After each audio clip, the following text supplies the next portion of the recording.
no, this is not Arma 4, but it's a huge stepping stone towards Arma 4. This is Arma Reforger.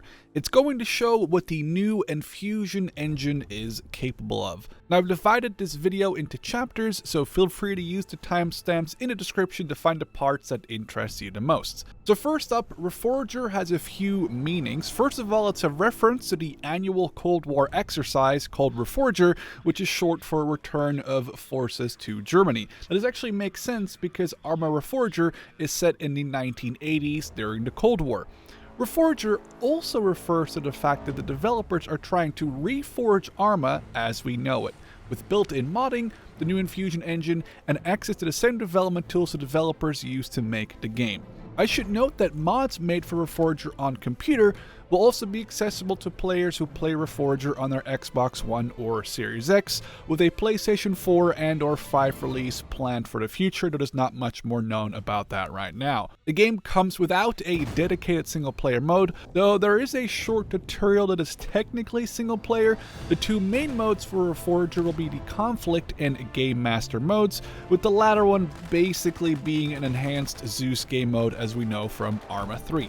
So at release, the game has 3 factions fighting over the mid-Atlantic island of Everon. This is actually the same island that was introduced in the very first Arma game, Arma Cold War Assault, so it might be familiar to some of you veterans out there. The map as a whole is about 52 square kilometers. I'm not sure if that includes the water around the island as well, however. To put this into perspective, Arma 3's smaller island called Stratus is about 20 square kilometers. It's not a huge map, but it's definitely not very small either. The TFAR radio and voice mod is now actually built into Arma.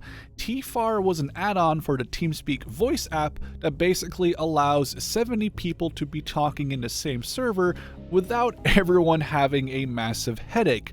Reforger has both the ability for local normal speech and longer range radios built in.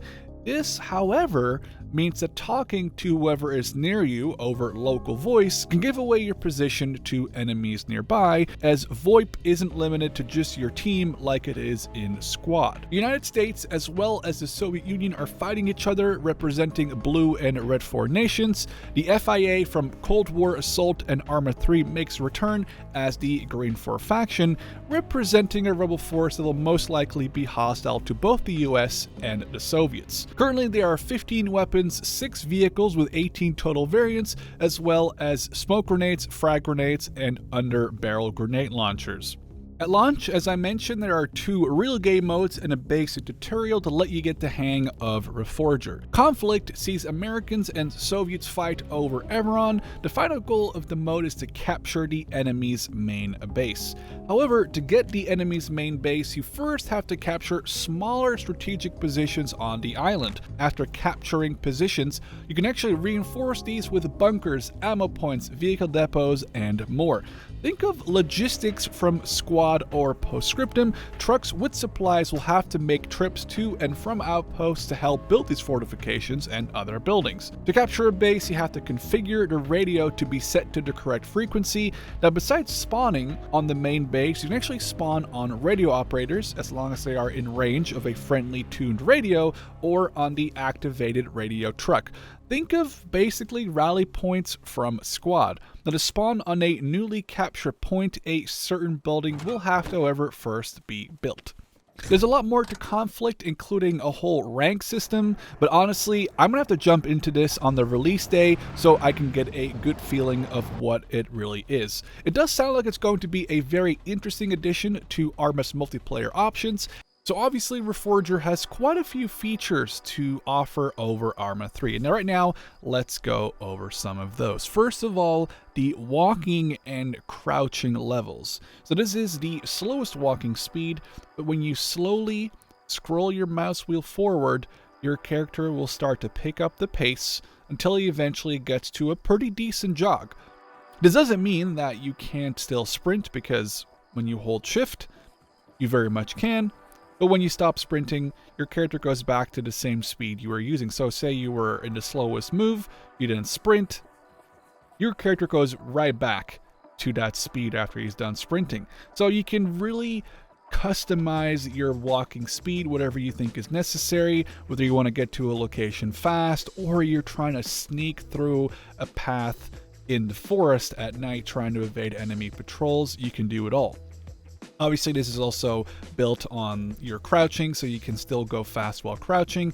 And yes, you can sort of crouch sprint. It's not very much faster than not sprinting, but it is there. So just moved us to one of the cities, because right here we have fences. Now, this is obviously not a filled-in fence, and technically you can see right through it. But besides speed, you can also adjust crouching in the same way. You hold control, you scroll wheel, and you can, as you can see, change your height while moving. Now, if this fence was filled in and my helmet was a little less high, we would actually be completely invisible to someone on the other side of the fence. What this does mean, unlike Arma 3, where you could really only move crouched or fully standing, you can now, as you see, slowly move and adjust your height while you're doing it. A really awesome feature, honestly, that really reminds me of Escape from Tarkov, and it's cool to see here in Arma Reforger. Now, battles in Reforger may not always take place during the day or during nice weather. Obviously, battles can happen at night. The thing is, you want to obviously be able to see stuff at night, and well, the city lights may not always stay on. You can take out your flashlight and then toggle the light by pressing R. However, obviously, let's say there's an enemy on that street corner, you can't really shoot him. But wait, if you put your flashlight on, you then put it away and take your gun out, now it's on your chest. As you can see, it moves with my movement, and it kind of is blocked, I guess, right now by my gun. But this is a very cool addition, allowing you to have light on and see somewhat in the dark, but you're not limited to just having your flashlight out. Now, obviously, we're in a city where there is quite a few lights, but if we take some of these lights out,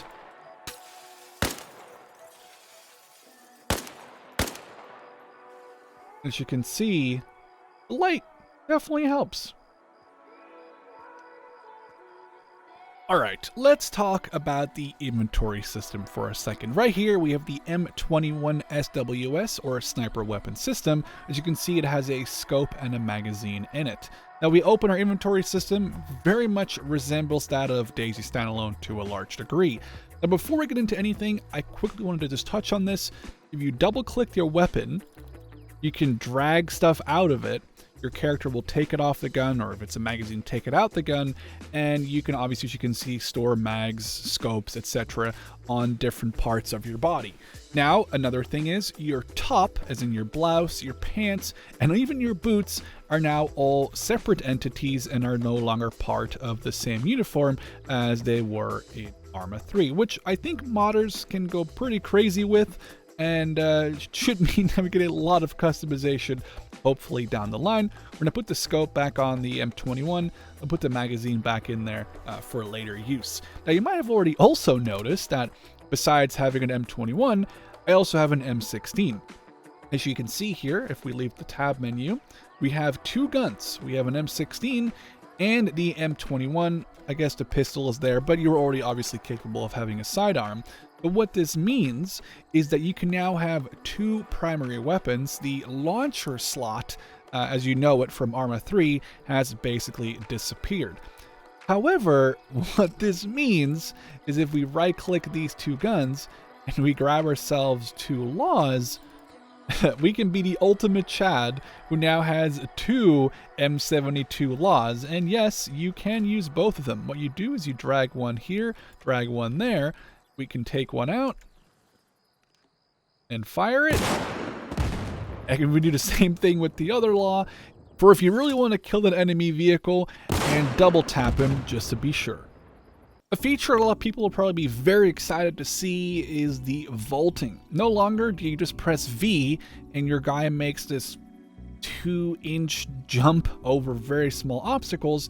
The enhanced movement mod seen from Arma 3 is basically integrated, as you can see here in Reforger. You can make some pretty decent jumps. Sometimes, there we go, sometimes it doesn't really want to fit, but it does work 95% of the time. An issue I did see that some people might be like, huh, is you can't always make every jump you're maybe used to from Arma 3 with the enhanced movement mod. We can jump onto these crates, but we are never reaching the top of the roof. You have to realize these guys are obviously carrying gear, a gun. They're probably a little tired already from walking around all day, but nothing I don't think someone with the mod couldn't make a little crazier if you really wanted to get on top of that roof. But yeah, vaulting, sort of a built-in enhanced movement, definitely a thing. So I think a large part of Arma 3's jankiness or bugginess was always the need to interact with objects using the scroll wheel menu. Opening doors, entering or exiting vehicles. No longer is it a thing in Reforger. The F key, or I guess whatever key you set, is now your interaction key. This goes for doors, accessing or leaving vehicles, switching seats inside. And this also brings me to another point, the fact that buildings now have an interior. This is honestly fantastic. Like, I'm sitting here just freaking out over this, trying not to sound too crazy about just furniture in a video game. But when you look and compare at what Arma 3 had to offer in that regard, most maps were very naked, and you still didn't really have great frames. We can have a fight in a home full of furniture, and as you can see, the frames are actually really freaking good. We have the bathroom over here. Looks like we have some sort of an office or a bedroom. Oh, just a lounge room. Oh, sort of a lounge bedroom here. And the fact that this is all running at 60 FPS or more is fantastic. I do have to show you guys this, by the way.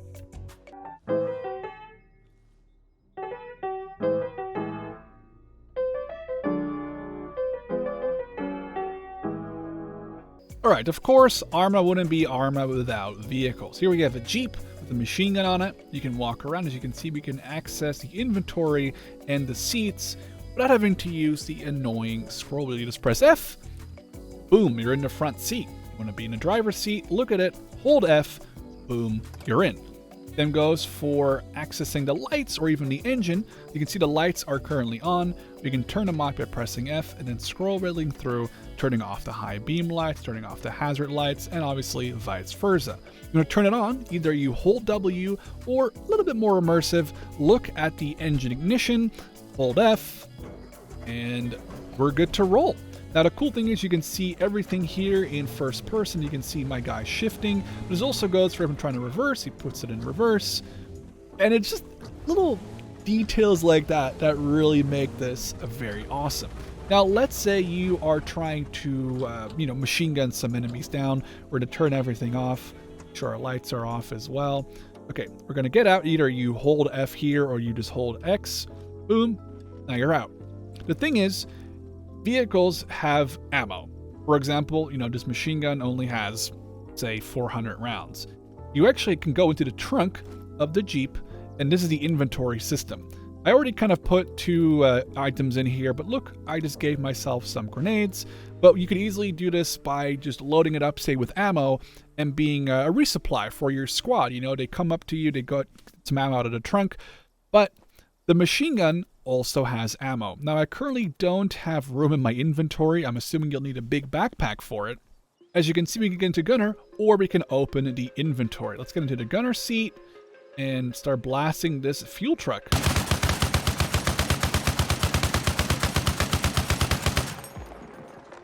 After doing enough damage to a vehicle, it'll start slowly burning. I think damage over time is an effect from the burning, but as you can see, it doesn't necessarily immediately explode. We can just keep going.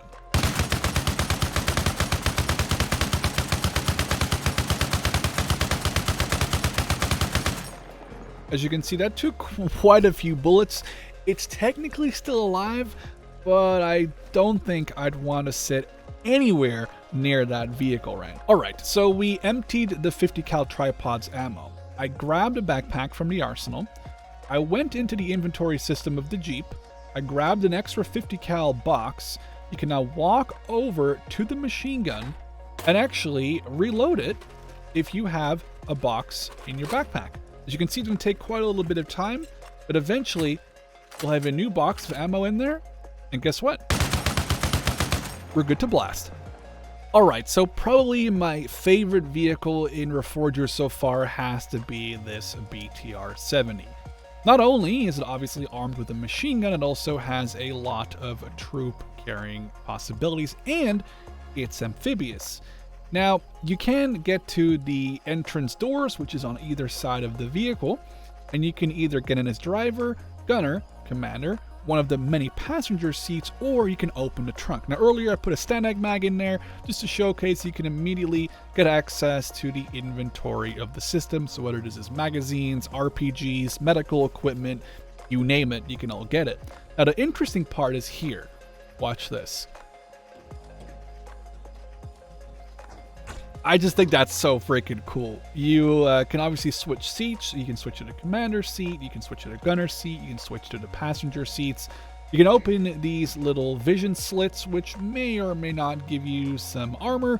But the coolest thing here is you can actually get into the gunner seat.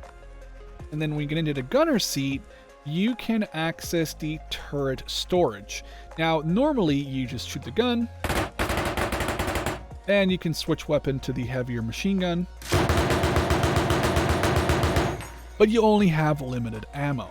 I should mention I should turn on the night illumination as well, just for a little bit easier target acquisition in low light conditions. Now, if we exit our weapon, we can look down into the turret storage, and you actually have both the PKT and the KPVT ammo here. So yes, you have limited ammo, and you will need to find either a vehicle with more of this, or obviously just a resupply in general, which means that you can actually access this ammo, take it out, put it in, and I think that's just a really cool addition, because in Arma 3 I felt like vehicle ammo was usually kind of messy and buggy. But yeah, here we can just move back to the commander seat, or if you just want to really go for a drive, switch back to the driver's seat, open the hatch, turn the engine on.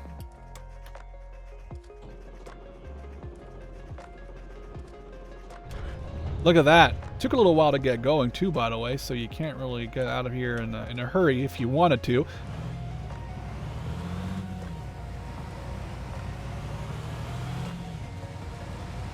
Alright, so the Gamemaster or Zeus mode has changed quite a bit from Arma 3.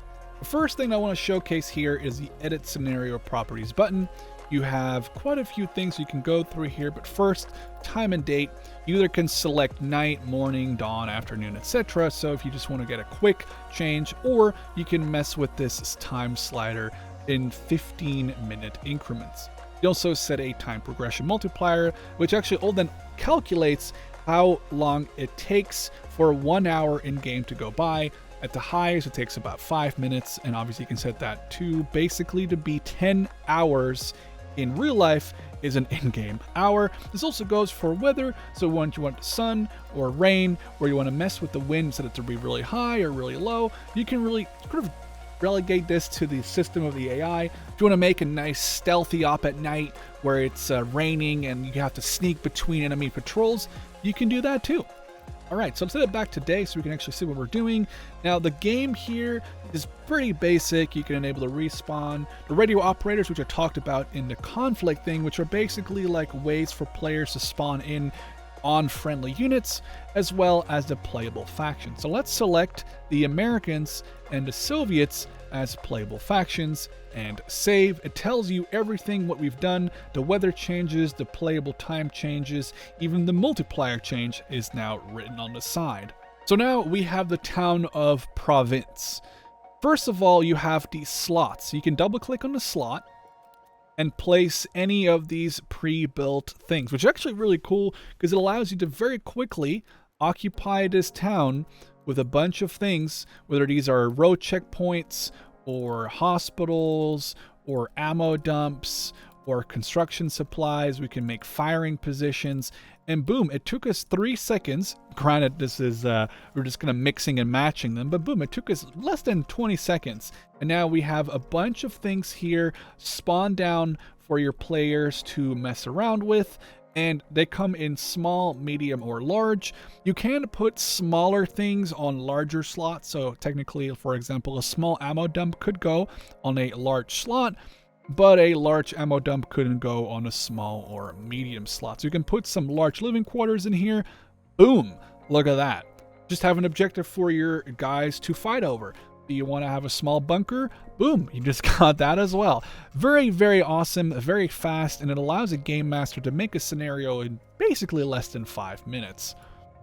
I also want to mention if you hold right click and scroll wheel, you can change your camera speed, which does come in quite handy. This is going to be really fast. This is not even me holding shift, by the way, but shift it's like this, which is crazy. And you can get this all the way down to basically 0.1, where you can really control the camera very precisely. Now, we have the town of Province. We obviously want to give our player some objectives. Now, in this scenario, the Americans would be the players. So you click on the Americans, and now you have a spawn and different objectives for them to complete. For example, the move objective is completed if one of the American faction soldiers enters it, or a custom objective. So let's put the seize objective on Province. Now, you can see here, description for players, move fast and seize the objective. Now, if there's any reason that we are like, well, you guys are taking a long time, or it's like, okay, well, they have a very hard time of finding the one enemy in there, you can either complete or fill the objective, which means that you can very quickly make a scenario.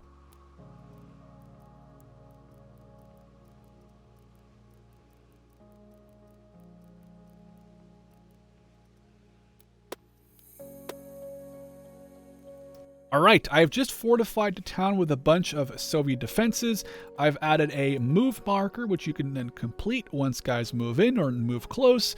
Then their job is to eliminate all the resistance in the town, and this custom objective, which is to rescue a captive. Then you can obviously say, well, you guys killed him, which is usually what happens, so you can fill the objective or complete it. Necessary. Just a very quick way for a mission maker or a game master or a Zeus, whatever you want to call it, to get in there, make a mission on the fly. Took me less than a minute to set this up, and boom, you got something to play for your players. When you're done, you can simply end the session by hitting the flag and ending the session. Either you can restart it, faction victory. We're going to go for a US faction victory, and that's it. Don't forget to always stay nice in chat, and definitely don't badmouth your opponents. I felt like I really had to showcase this final feature in the Gamemaster, which is the tab or place entities area. Now this is fantastic. Obviously you can see all the stuff you can spawn down, from squads to units to vehicles to pre-made units, arsenals, spawn points. You know, every single object, but obviously there's a lot of stuff to go through here. So you can filter. Do you only want the US faction stuff? Cool, but maybe you only want to spawn a vehicle down. There you go. Or maybe you want to have just single characters. Or maybe you just want to have compositions. Now you can obviously go crazy. You can say, well, I have one compositions, but I want them to be only medium size. Boom, done. The same goes for slots and traits, whether they're explosive or armor or marksman. So you can kind of go crazy. There's even a modded tab for when mods eventually will come out.